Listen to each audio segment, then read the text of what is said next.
السلام علیکم ورحمۃ اللہ تعالی وبرکاتہ نحمدہ ونصلی ونسلم علی رسولہ الکریم اما بعد فاعوذ باللہ من الشیطان الرجیم بسم اللہ الرحمن الرحیم الرحمن علم القرآن خلق الانسان علمہ البیان صدق اللہ العظیم اللہم صلی وسلم مبارک علی سیدنا و مولانا محمد کما تحب و ترضا عدد ما تحب و ترضا۔ بے کوشش و بے جہد ثمر کس کو ملا ہے، بے کوشش و بے جہد ثمر کس کو ملا ہے، بے غوطہ زنی گنج گوہر کس کو ملا ہے، بے خاک کے چھانے زر کس کو ملا ہے، بے جورے کشی تاج ظفر کس کو ملا ہے۔ جو بھی رتبہ بالا کے طلبگار ہوئے ہیں پہلے مصیبت میں وہ گرفتار ہوئے ہیں۔ انتہائی لائق صد تکریم و اعزاز میرے محترم محتشم حضرات علماء کرام، مدرسین و منتظمین جامع ہازہ، عزیز طلبہ بھائی اور دوستوں، آج آپ سنانے کے موڈ میں ہیں، سننے کے موڈ میں نہیں لگ رہے، اور جب کوئی سنانے کے موڈ میں ہو تو سننا اس کے لیے مشکل ہوتا ہے۔ ہم آپ کو سننے آئے تھے، سنانے نہیں آئے۔ تقریر سنانے سے سننا زیادہ مشکل ہے۔ جیسے ہر بندہ تقریر کر نہیں سکتا تو ہر بندہ تقریر سن بھی نہیں سکتا، اس کے لیے ذوق چاہیے ہوتا ہے۔ تقریر سننے والے کراتے ہیں، تقریر سننے والوں کی توجہ خطیب سے کراتی ہے۔ آپ کی تقریریں اور آپ کے بیانات سنے انتہائی دلی مسرت ہوئی کہ آپ نے اپنے درس نظامی کے مختلف درجات اور ان درجات میں اپنے پابندی کے اسباق کے ساتھ ساتھ علماء حق کے ورثہ خطابت کو بھی لینے کی کوشش کی۔ آپ کے اساتذہ نے آپ پہ بھرپور محنت کی، آپ کے ذوق کی بھی کوئی کمی نظر نہ آئی، لیکن دنیا میں کوئی کام ایسا نہیں کہ جس میں بہتری کی طرف انسان قدم نہ اٹھائے اور رک جائے اور کہے کہ میں بہتر ہوں، ایسا نہیں ہو سکتا۔ ہر دم ہر قدم انسان کو اپنی صلاحیتیں اجاگر کرنے اور اپنی صلاحیتوں کو اجلا کرنے کی ضرورت ہے۔ آپ حضرات کے بیانات سنیں، یہ بات آپ یاد رکھیں کہ جو علم آپ پڑھ رہے ہیں وہ علم سونا ہے۔ وہ علم کیا ہے؟ کون سا سونا ہے؟ کون سا؟ جو فجر کے بعد آتا ہے۔ علم کیا ہے؟ بول لو بھائی، تھوڑا سا بولو شاباش۔ علم کیا ہے؟ سونا ہے، اور خطابت زیور ہے، اور خطیب سنار ہے۔ لوگوں نے سونے کی ڈلی نہیں پہننی بلکہ اس سونے کی ڈلی سے بنے ہوئے زیور کو پہننا ہے۔ آپ جو علم مدارس میں پڑھتے ہیں یہ علم کیا ہے؟ سونے کی ڈلی ہے، یہ علم سونے کا ذخیرہ ہے۔ اساتذہ آپ کو سونا دے دیتے ہیں، لیکن آپ نے عالم بن کر جب منبر پہ بیٹھنا ہے تو اس وقت آپ نے لوگوں کو سونے کی ڈلی دینی ہے یا زیور دینا ہے؟ بولو بھائی۔ تو علم سونا ہے، خطیب سنار ہے۔ خطیب کیا ہے؟ سنار ہے۔ آپ کو جو کچھ اساتذہ مدرسے کے در و دیوار میں پڑھاتے ہیں یہ سارا آپ اگر منبر پہ بیٹھ کر بیان کریں تو لوگ آنے کی بجائے جانا شروع ہو جائیں، اس لیے کہ وہ عالم نہیں ہے، وہ عوام ہے۔ وہ کون ہے؟ وہ زندگی کے مختلف شعبوں سے تعلق رکھتے ہیں۔ آپ کو اساتذہ نے جو علم پڑھایا اس سونے سے آپ نے منبر و محراب سے کیا بنا کر پیش کرنے؟ زیور۔ اور آپ کو اساتذہ نے ماشاءاللہ صرف سونا نہیں دیا بلکہ سنار بھی بنایا ہے۔ کہو سبحان اللہ۔ خطیب کیا ہوتا ہے؟ بول لو بھائی، خطیب کیا ہوتا ہے؟ سنار ہوتا ہے۔ آپ نے کتنی اچھی یہاں پر اپنے اپنے موضوعات پہ عربی میں، انگلش میں اور اردو میں تقاریر فرمائی ہے۔ میرے عزیز بھائی اور دوستو، اگر آپ کی اٹھان ایسی ہے تو انشاءاللہ آپ کا عروج اللہ آپ کے والدین، آپ کے اساتذہ اور آپ کے ادارے کو دیکھنا نصیب کرے۔ لیکن یہ بات یاد رکھیں، بہت سارے ایسے ہیں، یہ میرے بھائی مولانا صفدر صدیق صاحب بیٹھے ہیں، میں ابھی خود طالب علم تھا، یہ جلسوں میں ہمیں بلاتے تھے، اللہ ان کو جزا دے۔ مجھے یاد ہے کہ ان کے جلسے میں ایک نعت خان آج کل بڑے مشہور ہیں، میں نام نہیں لیتا، شہباز صاحب پہنچ ہی جائیں گے خود ہی نام لیے بغیر۔ مجھے یاد ہے کہ میں ان کے جلسے میں اسٹیج سیکرٹری تھا، اور اس نعت خان کو، وہ اتنا چھوٹا بچہ تھا کہ باپ نے اسٹیج کی طرف اٹھا کے بڑھایا، اور میں نے اسٹیج پہ اسے بازوؤں سے پکڑ کے سہارا دے کے مائک کے آگے کھڑا کیا۔ آج وہ میرے ساتھ کھڑا ہو تو میرے جیسے دو اس میں سے نکل آئے۔ بھائی وقت گزرتے ہوئے پتا آپ کو، وقت گزرتے ہوئے پتا کوئی نہیں چلتا، اپنے وقت کو قیمتی بنائیں۔ اساتذہ نے کمی کوئی نہیں چھوڑی ہے، اور حضرت محتمم صاحب اور ان کے مخلص اور باوفا ساتھیوں نے آپ کو ماحول مہیا کرنے میں کسی طرح کی کوئی گنجائش باقی نہیں رکھی ہے۔ وہ ذکر کر رہے تھے حضرت مولانا عثمان آفاق صاحب جامعہ دارالعلوم اسلامیہ کا۔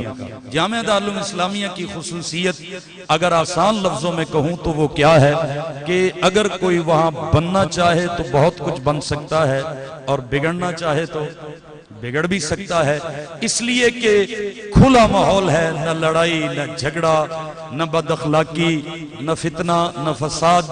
جب ماحول کھلا دیا ہوا، کوئی تقریر کی مشق کرے، کوئی بیان کی مشق کرے، کوئی تلاوت کی مشق کرے، کوئی نعت کی مشق کرے، جتنا وہ آگے بڑھ سکتا ہے۔ ہمارے استاد محترم حضرت مولانا ڈاکٹر قاری احمد میاں تھانوی صاحب فرماتے ہیں کہ مجھے مولویوں کی زندگی میں جمود اچھا نہیں لگتا، تحرک اچھا لگتا ہے۔ جمود کا معنی یہ ہے کہ بس پڑھ لیا، سند لے لی، درجہ پاس کر لیا، اب پچھلی کتابوں کو کھول کے ہی نہیں دیکھنا، اور اگلی۔ ہمارے استاد فرماتے تھے کہ طالب علم بھی عجیب مخلوق ہے، عصر کے بعد چلنا شروع کر دیتے ہیں، جہاں سڑک ختم ہو جائے وہاں سے واپسی کر لیتے ہیں۔ مولانا منظور صاحب فرماتے تھے کہ یہ چلنا شروع کر دیتے ہیں، ملتان چنگی کی طرف چلتے چلتے آگے تو محلہ شروع ہو جاتا ہے، دیواریں آ جاتی ہیں، کہتے ہیں واپس آنا شروع کر دیتے ہیں۔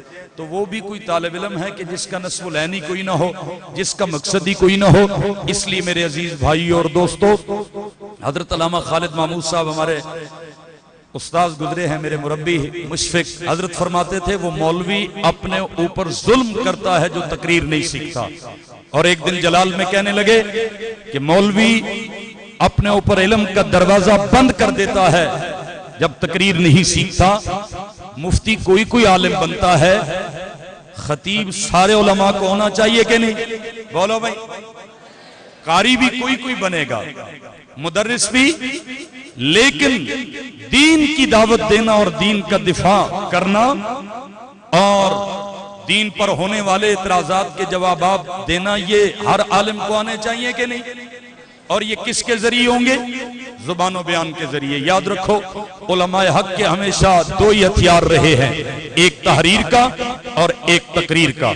آپ کے اساتذہ نے آپ کے مدرسے میں یقیناً جیسے تقریر پہ محنت کی جاتی ہے ایسے تحریر پہ محنت بھی ہوتی ہوگی۔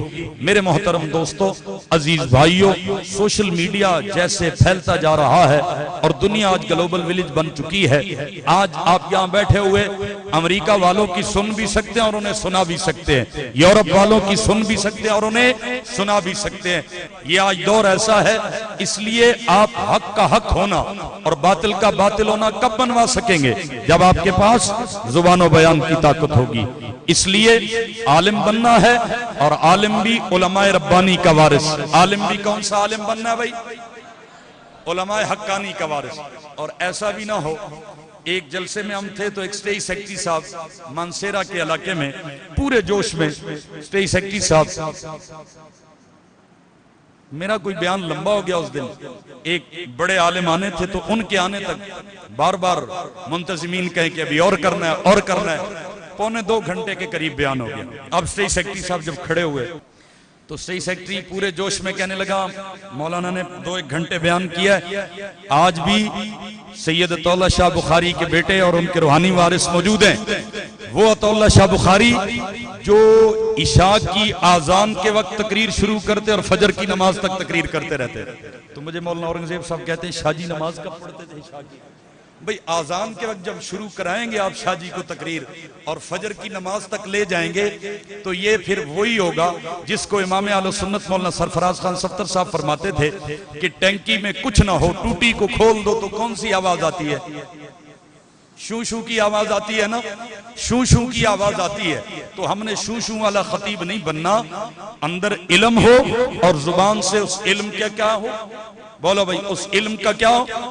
کبھی اللہ نے موقع دیا، اب تو دیکھ لیا ادارے کا رستہ مولانا شہباز صاحب کی برکت سے انشاءاللہ ہمارا ایک مشن ہے اور ہم اس مشن میں مدارس کی تھوڑی سی خدمت میں اپنا حصہ ڈالتے ہیں اور اپنا ایمانی فریضہ سمجھتے ہیں. میرے محترم دوستو، عزیز بھائیو، ضرورت اس چیز کی ہے کہ آپ کو خطابت کے اتار چڑھاؤ پتہ ہو. اب آپ کہیں گے کہ آج کی خطابت میں تھوڑا سا تبصرہ ہو جائے، تو خطیب کی تقریر کے بعد تو اس کو داد چاہیے ہوتی ہے، حوصلہ افزائی چاہیے ہوتی ہے، شاباش چاہیے ہوتی ہے. خطیب کی تقریر کے بعد اصلاح کے لیے کھڑے ہو جاؤ تو وہ کہتا ہے کہ مجھے آپ نے ذلیل کر کے رکھ دیا. تو بھائی آپ طالب علم ہیں، آپ کون ہیں؟ آپ نے سیکھنا ہے، آپ سیکھنے کے لیے ہیں، اس لیے آپ کو یہ باتیں بتانا ضروری ہے تاکہ مزید آپ میں نکھار پیدا ہو. اچھا بھئی، آپ میں سے جو آیا ہے جیسے شروع میں آیا ہے ایسے ہی آخر تک رہا. وہ چہرے کا جلال بھی کوئی چیز ہوتا ہے، وہ گفتگو کو درمیان میں اتار چڑھاؤ میں لانا بھی کوئی چیز ہوتا ہے، وہ زیر و بم بھی کوئی چیز ہوتا ہے. اپنی آپ کی گفتگو کا جو مغز اور مرکزی خلاصہ تھا اس کو بیان کرتے وقت آپ کو اپنا سٹائل اور انداز ذرا تھوڑا سا بدلنا چاہیے تھا کہ نہیں؟ آپ آئے شروع میں جوش تو آخر تک بولو بھائی. تو یہ تو پھر ایسے خطیبوں کے بارے میں کہا جاتا ہے کہ بریک ہی کوئی نہیں. ابھی تو شکر ہے آپ کو لگ گئی بریک. تو آپ نے بریک والا خطیب بننا ہے. آپ کی آواز میں اتار چڑھاؤ ہونا چاہیے، آپ کے اشارات مصنوعی نہ ہوں، قدرتی ہوں. کیا ہوں؟ ابھی میں آپ کے سامنے اگر گفتگو کر رہا ہوں، مولانا ابراہیم صاحب بولے، آپ خطبہ کو سنیں، شروع میں انہیں کچھ تکلف کی نوبت آتی ہے لیکن آہستہ آہستہ وہ تکلف ان کی عادت بن جاتا ہے. کیا بن جاتا ہے؟ اچھا بھائی ایک بات کہتا ہوں، دیکھو پہلے خطابت اگر سیکھنی ہے نا تو تھوڑا سا بلا وجہ کا جو جھاکا اور شرم ہے نا اس کو اتارنا پڑے گا. بلا وجہ کا جو شرم ضروری ہے وہ باقی رہنی چاہیے، لیکن جو ایسی خامخواہ صوفی بننا. تو ہمارے ایک استاد تھے سبق میں، جب کوئی لڑکا گردن ٹیڑھی کر کے بیٹھ جاتا نا، گردان نہ اس کو آتی، تو وہ کہتے بھائی تیری مجھے صوفیت کو میں نے چاٹنا ہے، تیری صوفیت سے مجھے کیا لگے، سبق سنا مجھے نہیں، تو اٹھ کے کان پکڑو. ٹھیک ہے؟ تو بھائی طالب علم ہی اچھا لگتا ہے.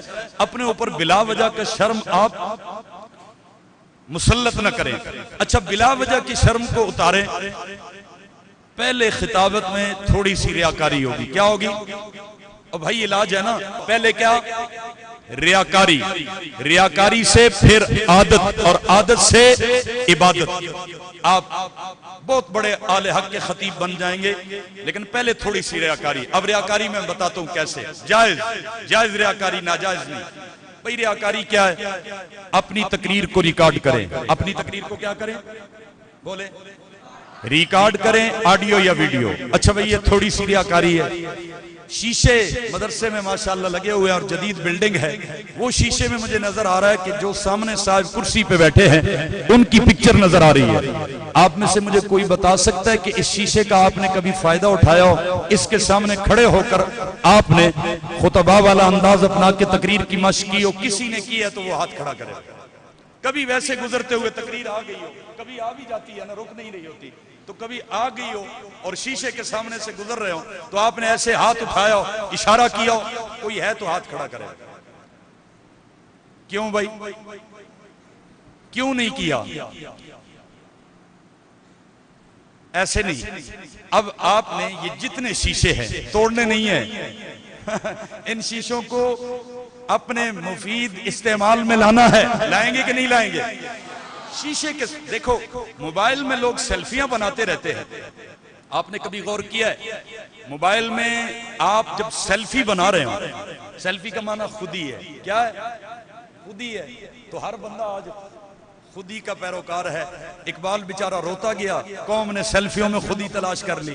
اچھا بھائی خود ہی دیکھو بھائی, سیلفی اپنی تصویر لے رہے.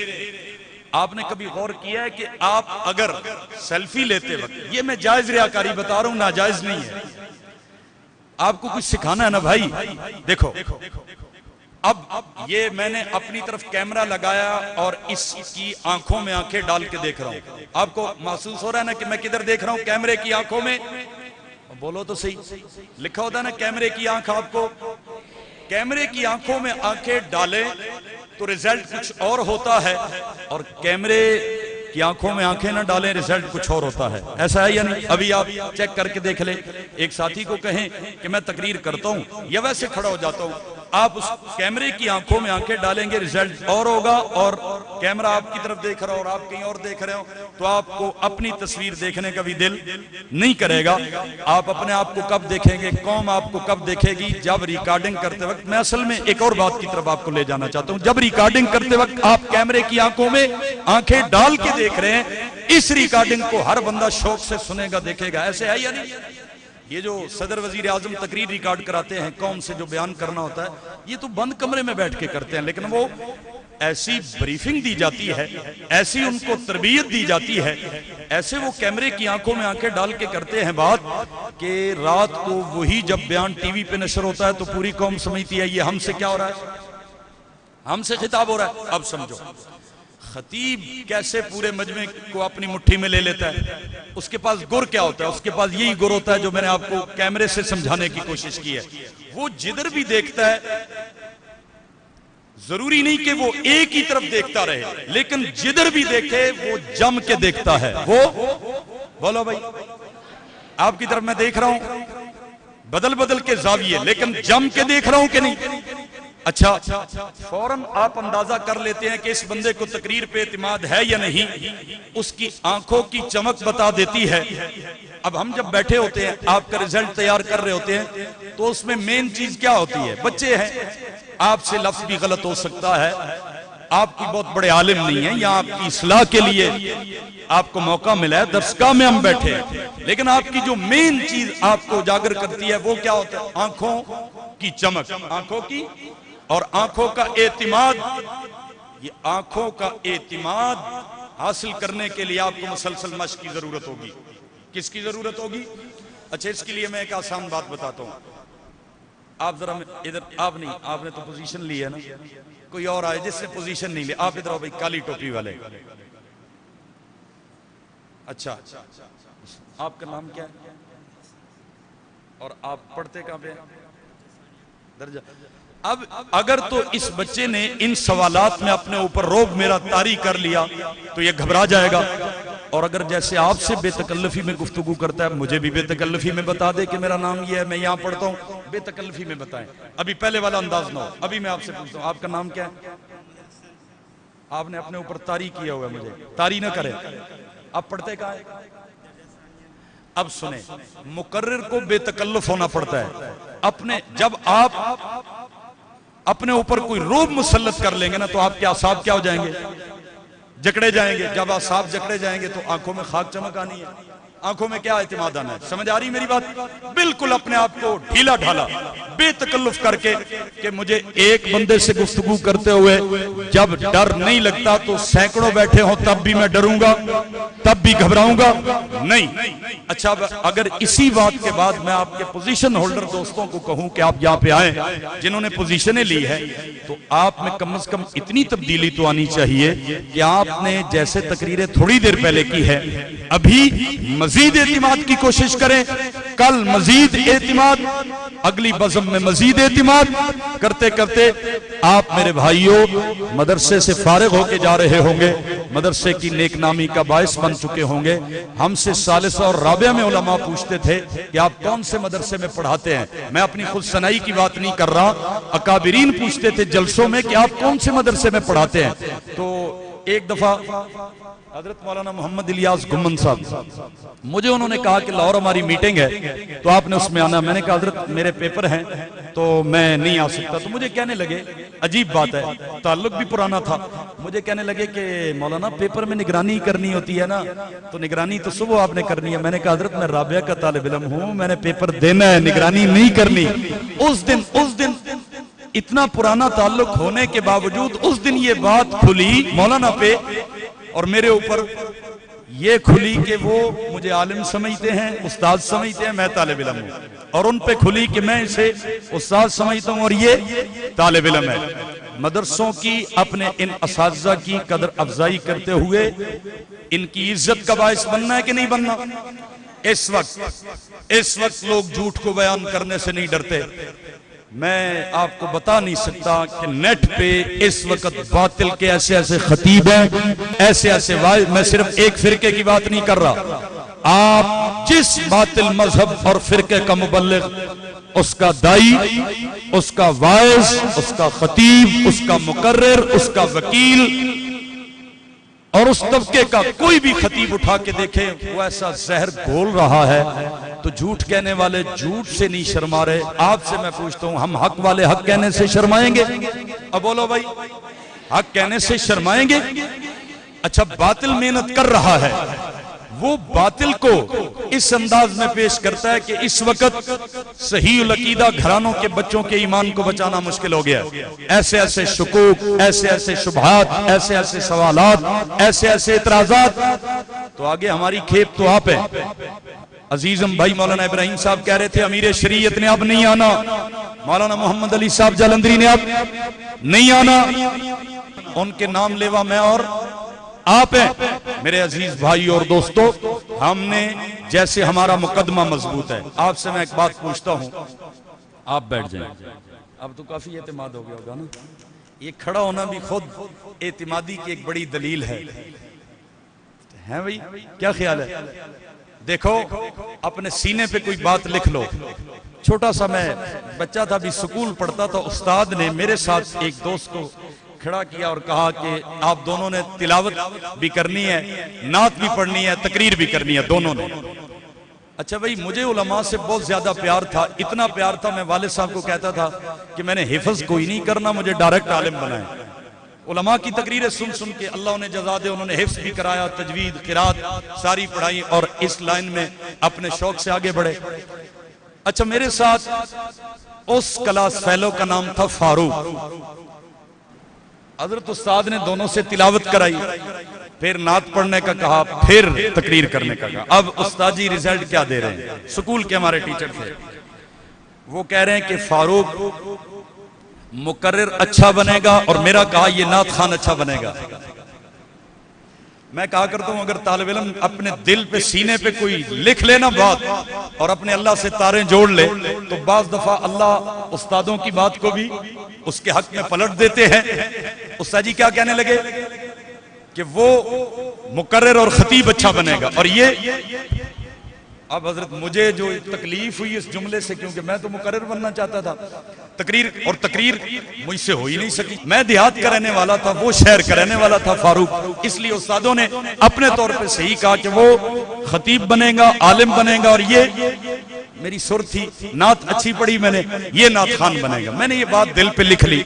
ایک دن ایک جلسے پہ جا رہے ہیں, ابھی کچھ دن پہلے کی بات ہے, وہی استاد گاڑی چلا رہے ہیں اور اپنے گاؤں میں تقریر کے لیے مہمان خصوصی کے طور پہ لے جا رہے ہیں. مجھے کہنے لگے کہ ہمارے ڈالے کے پیچھے 12-14 نوجوان ہیں, آپ کو پتہ ہے, کچھ کھڑے ہیں, کچھ بیٹھے ہیں, اتنی محبت کرتے ہیں. تو میں نے کہا استاد جی پھر میں آپ کو ایک بات سناؤں؟ کہنے لگے سنائے. میں نے کہا آج سے کوئی تقریباً 20 سال پہلے کی بات ہے. اچھا, میں نے ایسے کہانی کے رنگ میں نہ پیش کی, وہ توجہ سے سننے لگے. میں نے کہا 20-1 سال پہلے کی بات ہے, ایک استاد تھا, 2 بچے تھے. استاد نے بزم کرائی, نعت بھی پڑھائی, تقریر بھی کرائی, اور بعد میں استاد نے رزلٹ دیا کہ یہ خطیب اچھا بنے گا اور یہ نعت خان اچھا بنے گا. تو یہ وہی آپ کا نالائق شاگرد آپ کے ساتھ مہمان خصوصی بن کے جا رہا ہے. اور وہ میرا ساتھی موبائل کی کسی فرنچائز میں بیچارہ ملازم ہے، شیو کرتا ہے اور پینٹ شرٹ پہنتا ہے، کئی دفعہ ملنے کا کہا لیکن وہ کہتا ہے کہ میں اس حلیے کے ساتھ ملنے میں شرم محسوس کرتا ہوں۔ میں آپ کو یہ عرض کر رہا ہوں کہ اپنے دل پہ لکھ لو اور عزم کر لو کہ میں نے علماء حق کی خطابت کا وارث بننا ہے۔ کہو انشاءاللہ۔ آپ یقین جانیں مولانا ابوالحسن علی صاحب ندوی نے لکھا ہے کہ جو بچہ بچپن میں کسی بڑے آدمی کو اپنا آئیڈیل بنا لے، بڑا ہو کر وہ نبی بن سکے تو اس کے قریب قریب ضرور پہنچ جائے۔ آپ بڑے علماء کو اپنا آئیڈیل بنائیں۔ حضرت شیخ الاسلام مفتی محمد تقی عثمانی صاحب کو آئیڈیل بنائیں۔ میں بیت النور کی اس مسجد کے 2nd فلور میں شاید کھڑا ہوں، اللہ کو گواہ بنا کے کہتا ہوں ہم نہیں ہوں گے۔ آپ ان بڑے لوگوں کو اپنا آئیڈیل بنا لیں، آپ اگر ان جیسے نبی بنے تو قریب قریب ضرور پہنچ جائیں گے انشاءاللہ۔ کہو انشاءاللہ۔ اب آپ سے کیا میں پوچھ سکتا ہوں کہ آپ نے آج تک کسی کو اپنا آئیڈیل بنایا ہے؟ یہ بھی ایک مصیبت ہے۔ آپ جیسے بیت النور جیسے ادارے میں یقیناً تربیت ایسی ہوتی ہے کہ آپ نے آئیڈیل بنایا ہوگا کسی عالم کو۔ کیا آپ کے اساتذہ آپ کے لیے آئیڈیل نہیں ہے؟ بولو بھائی، آئیڈیل نہیں ہے؟ حضرت مفتی محمد حسن صاحب کو آپ اپنا آئیڈیل نہیں بنا سکتے، حضرت مولانا قاری احمد میاں تھانوی صاحب کو آپ اپنا آئیڈیل نہیں بنا سکتے، مولانا محمد یوسف خان صاحب کو آپ اپنا آئیڈیل نہیں بنا سکتے، حضرت حاجی عبدالوہاب صاحب، جتنے ہمارے اکابرین علماء حق ہیں، جتنی تحریکیں، جتنی تنظیمیں اور جتنے اداروں سے وابستہ ہیں، جو آپ کو اچھا لگتا ہے اس کو آئیڈیل بنائیں اور اس جیسا بننے کی تو آپ کا کوئی نہ کوئی آئیڈیل ہے۔ او بھائی خطیب، کوئی مدرس، کوئی بزرگ، کوئی اللہ والا، کسی نہ کسی کو اپنا آئیڈیل بناؤ گے۔ اسی طرح خطابت میں بھی آپ اپنے آئیڈیل بنائیں، اچھے خطباء کو سنیں اور عزم کر لیں کہ میں نے بیت النور سے نکل کر دین کا مبلغ بہترین سپاہی۔ حضرت مولانا اویس صاحب کی خدمات میں نے سن رکھی تھی، آج ملاقات ہوئی۔ آپ یہ یاد رکھیں، خطیب نے صرف جا کے دوسروں کو رگڑا نہیں پھیرنا، نہ خطیب کے ذمے اصلاح بھی ہے، خطیب کے ذمے دعوت بھی ہے، خطیب کے ذمے دفاع بھی ہے۔ اب سنیے، خطیب جب دعوت دے گا تو کن کو بھائی؟ غیر مسلموں کو۔ خطیب کو یہ آتا ہو کہ غیر مسلموں سے میں گفتگو کر رہا ہوں، میرا لب و لہجہ اور انداز کیا ہو، تو غیر مسلموں کو دعوت دے گا اور گنہگار مسلمانوں کی اصلاح کرے گا، اور جو بد باطن گندے اسلام پہ اعتراض کرتے ہیں جب ان کے حملوں کا جواب دے گا تو وہ کیا ہو جائے گا؟ دفاع۔ تو خطیب جب دعوت دینا بھی جانتا ہو، اصلاح کرنا بھی جانتا ہو، اس کی تقریر میں دفاع کا عنصر بھی ہو، تو مجھے بتاؤ کہ آپ عالمگیر اور جہانگیر خطیب بنیں گے کہ نہیں بنیں گے؟ آپ سے عیسائیوں کو بھی فائدہ، آپ سے یہودیوں کو بھی فائدہ، آپ سے سکھوں کو بھی فائدہ، آپ سے ہندوؤں کو بھی فائدہ، آپ سے گناہگار قسم کے مسلمان جو کبھی داڑھی پہ اعتراض کر رہے ہیں، کبھی پردے پہ اعتراض کر رہے ہیں، کبھی ان کو مدرسہ اچھا نہیں لگتا، کبھی ان کو مسجد اچھی نہیں لگتی، ان کو بھی تو ہم نے پیغام دینا ہے نا، اپنے پیغام کو اس طرح پیش کرنا ہے۔ ان کے لیے اصلاح کا پیغام آپ کی تقریر میں ہوگا، اور جو شیطان کے ایجنٹ اسلام کی بنیادوں پہ حملہ آور ہیں، ان کو بھی آپ نے جب دفاع کے انداز میں جواب دینا ہے تو آپ کی تقریر میں دعوت بھی آ گئی، اصلاح بھی آ گئی اور دفاع بھی آ گئی، تو پھر آپ پورے جہان کے خطیب ہوئے کہ نہ ہوئے؟ بھائی سب کو آپ سے فائدہ ہوگا کہ نہیں ہوگا؟ پھر آپ کو یہ شکوہ ہوگا کہ لوگ، میں جمعے کا بیان شروع کرتا ہوں تو بالکل مسجد خالی ہوتی ہے، عربی کا خطبہ پڑھنے لگتا ہوں تو لوگ دوڑے دوڑے آتے ہیں، اردو کا بیان لوگ میرا نہیں سنتے۔ بھائی بیان پہ آپ نے تیاری کیا کی ہے جناب؟ اب وقت اتنا، فلم اور ڈرامہ بنانے پہ لوگ تیاری کرتے ہیں، نہیں کرتے؟ تو پھر بیان پہ تیاری کوئی نہیں ہونی چاہیے۔ اذان کا جواب دیں، پھر میں اس کو سمیٹتا ہوں۔ گرمی کا موسم ہے اور آپ بڑی دیر سے سنا بھی چکے اور سننے کے لیے بھی مجبور کر دیے گئے۔ میں بالکل ایسے اشاروں میں، تاکہ پھر ملاقات ہو تو ہم ملاقات کو یہیں سے شروع کریں۔ دیکھو بھائی، فلم ڈراموں پہ، گناہ کے کاموں میں محنت ہو رہی ہے کہ نہیں ہو رہی؟ ہو رہی ہے کہ نہیں ہو رہی؟ تو ہمیں اس نیکی کے کام میں کوئی محنت نہیں کرنی؟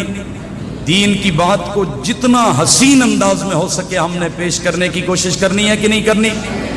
آپ کے اس رزلٹ میں وضاحت، حفظ، خود اعتمادی، بدن بولی، انداز، مواد، یہ سب کیا تھا؟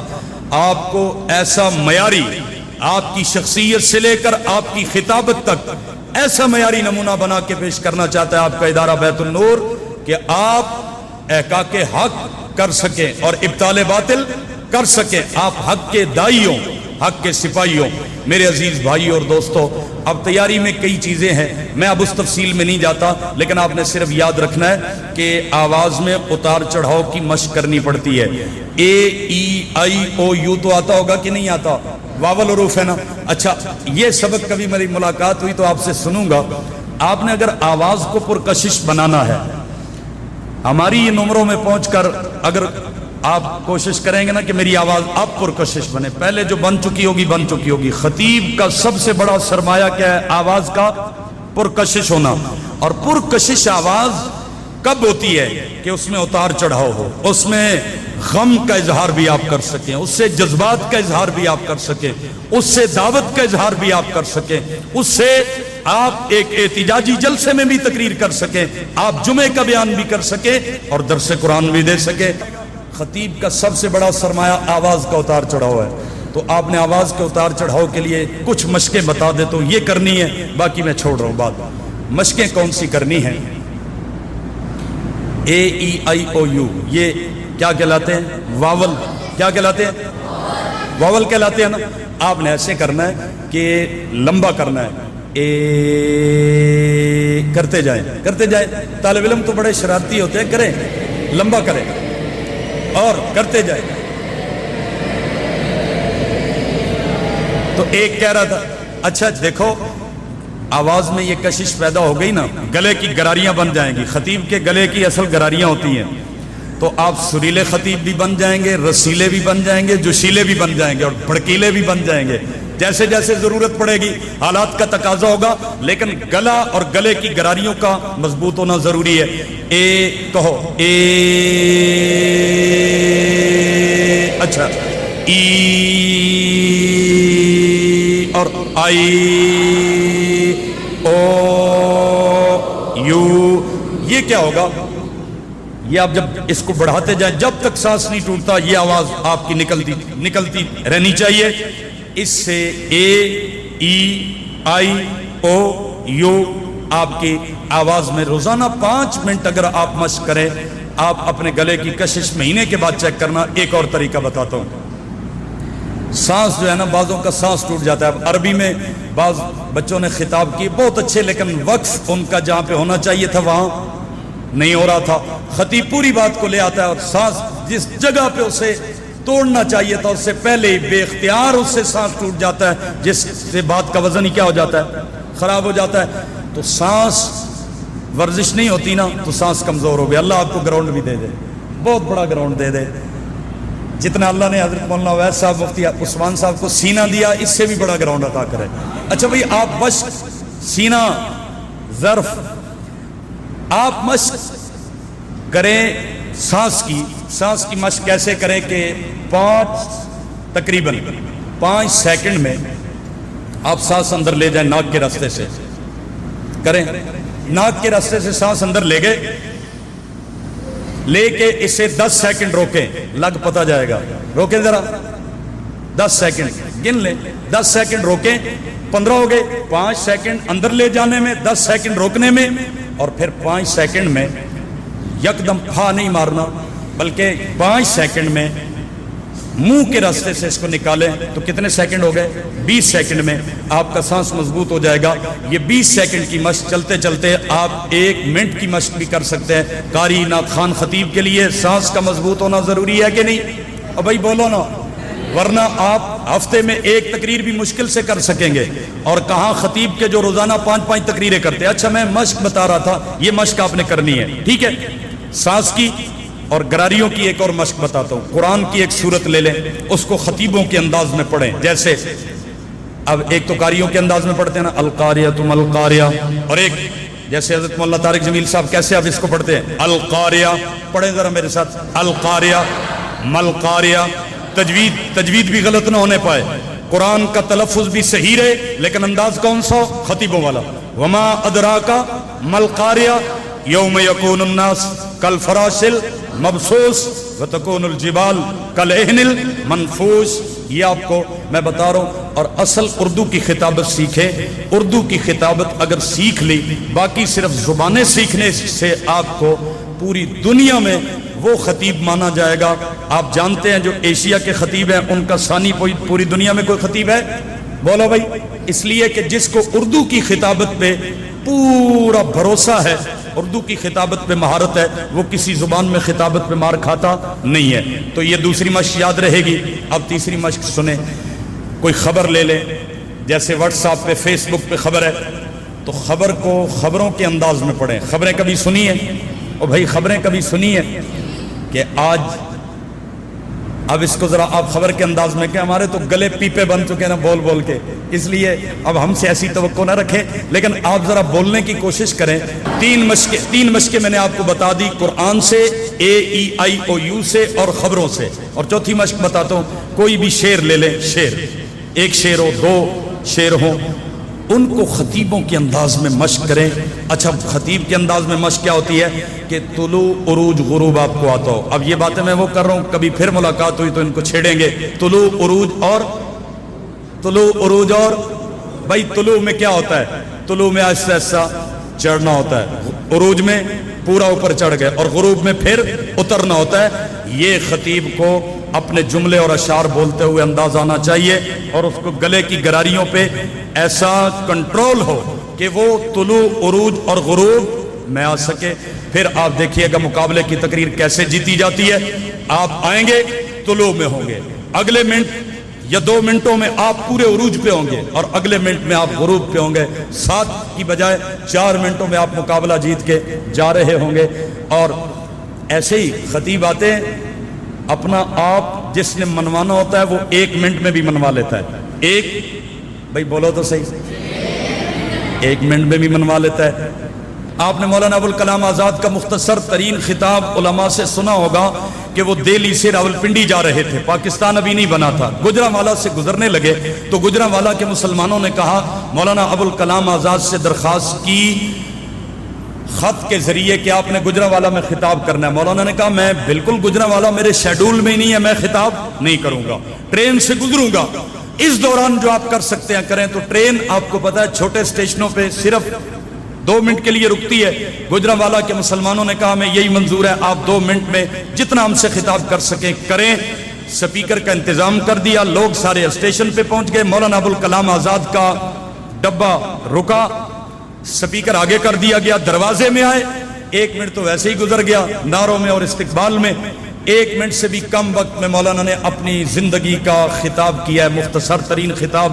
لیکن آپ دیکھیں کہ کتنی معنویت ہے. مولانا ابوالکلام آزاد نے کہا مسلمانوں اپنی زندگی کا خوب سوچ سمجھ کر ایک نصب العین تیار کرو.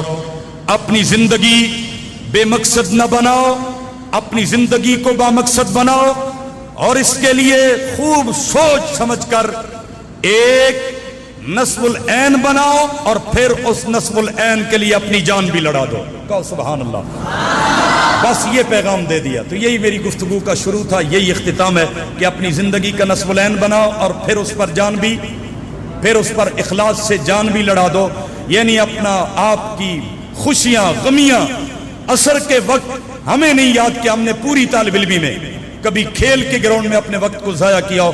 آپ یقین جانے چھوٹی سی پرچی پہ میں کسی کتاب سے کوئی چیز نقل کر لیتا تھا.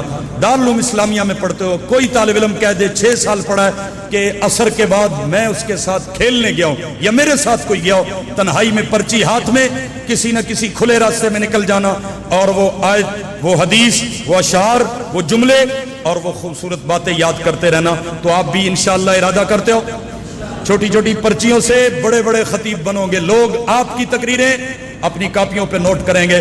اللہ میرا اور آپ کا حامی و ناصر ہو. وما علینا الا البلاغ. حضرات کا پھر ایک دفعہ تہ دل سے شکر گزار ہوں. اللہ ان سب حضرات کی محنتوں کو قبول فرمائے. وما علینا الا